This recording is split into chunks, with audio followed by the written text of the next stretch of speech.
In this video, I'm going to show you how to solve or simplify an equation, and I'm going to teach you all the tricks you'll need to know how to do this, okay? So stay tuned till the end.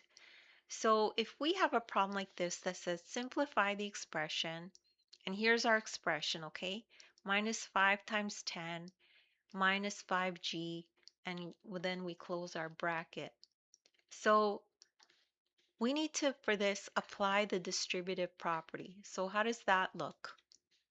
The first thing you would do is multiply 5 times this, and then, sorry, you would multiply minus 5 times 10, and then you would multiply minus 5 times this term, which is minus 5g. So let's break it down even further. Let's look at our number 1 here. So we would multiply minus 5 times 10, which is what we have here, and that gives us minus 50. We have to remember the following rule.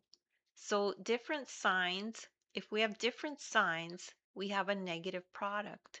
So for this one,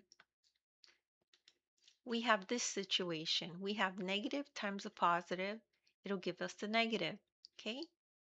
So now let's take a look at the second term, okay? So we have minus 5 times minus 5g. So if we multiply minus 5 into this, it'll be minus 5 times minus 5g. And that would give us positive 25g. You could see that in this situation, we have a negative times a negative. When we have the same sign that we're multiplying, it'll give us a positive. So we have 25g. Okay, so now all we have to do is combine 1 and 2.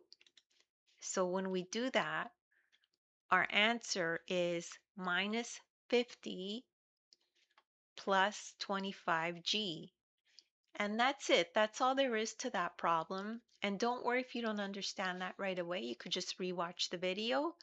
As well, take a look at the description. There's a link there to my ebook. In the ebook, you'll find a link to this very video, and you can follow along in the ebook as you watch the video. As well, take a look at the description. There's links there to other videos of mine that I've done that are similar to this. If you need extra help, you could check those out. Please make sure to like and subscribe, and thank you so much for listening.